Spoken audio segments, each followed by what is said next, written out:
ये रही एक जादुई और साहसिक कार्टून कहानी। जादुई कलम और नटखट राजा। एक जमाना था जब एक छोटे से राज्य पर नटखट राजा भोलू राज करते थे। राजा भोलू को राजपाट से ज्यादा चित्रकारी का शौक था। वो दिन भर रंग बिरंगे कैनवस पर हाथी घोड़े बनाते रहते थे। एक दिन राजा भोलू जंगल में घूमने गए। उन्हें जमीन पर एक चमकदार कलम मिली। ये कलम देखने में साधारण थी, पर जैसे ही राजा ने उसे छुआ, कलम गुलाबी रोशनी से जगमगा उठी। यह कोई साधारण कलम नहीं थी, यह एक जादुई कलम थी। कलम का जादू।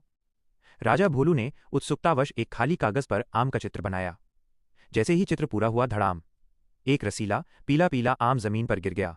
राजा भोलू खुशी से उछल पड़े। उन्होंने एक पहाड़ी बनाई और पलक झपकते ही महल के पीछे एक छोटी पहाड़ी प्रकट हो गई। उन्होंने एक झरना बनाया और मीठा पानी बहने लगा। कार्टून दृश्य। राजा भोलू उत्साह से कागज पर कुछ बना रहे हैं और उनके बगल में एक चीज हवा में से निकलकर जमीन पर गिर रही है। लेकिन राजा भोलू थोड़े नटखट थे। उन्होंने सोचा, क्यों न कुछ मजेदार किया जाए। उन्होंने सबसे पहले अपने मंत्री जी के लिए कागज पर एक उड़ने वाला तकिया बना दिया ताकि वो आराम से पूरे महल का दौरा कर सकें।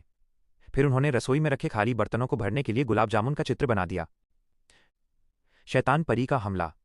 राज्य में सब कुछ ठीक चल रहा था, लेकिन ये बात बुरी शैतान परी कालो को पसंद नहीं आई। कालो चाहती थी कि राजा भोलू अपने जादुई कलम का इस्तेमाल सिर्फ शैतानी कामों के लिए करें। एक रात जब राजा सो रहे थे, कालो चुपके से महल में घुस आई और जादुई कलम चुरा कर ले गई। अगली सुबह जब राजा जागे तो देखा कि उनकी प्यारी कलम गायब है।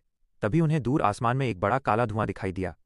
कालो परी उस जादुई कलम से राज्य की सारी हरियाली मिटाकर उसकी जगह काले कंटीले पेड़ बना रही थी। कार्टून दृश्य। कालो परी हवा में उड़ रही है, उसके हाथ में कलम है और नीचे के खेत काले और बंजर हो रहे हैं। राजा भोलू घबराए हुए उसे देख रहे हैं। राजा भोलू को अपनी गलती का एहसास हुआ। उन्होंने उस कलम को सुरक्षित नहीं रखा था।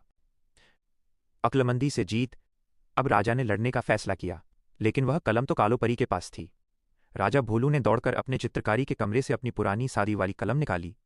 कालो ने ऊपर से हंसते हुए पूछा, हा हा हा, अब तुम इस साधारण कलम से मेरा क्या बिगाड़ोगे मूर्ख राजा।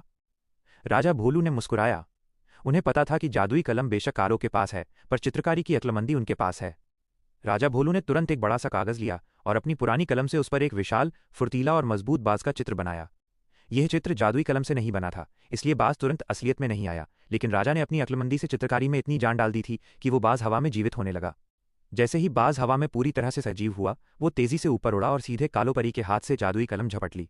कालो परी डरकर भागी और राजा भोलू ने कलम वापस ले ली।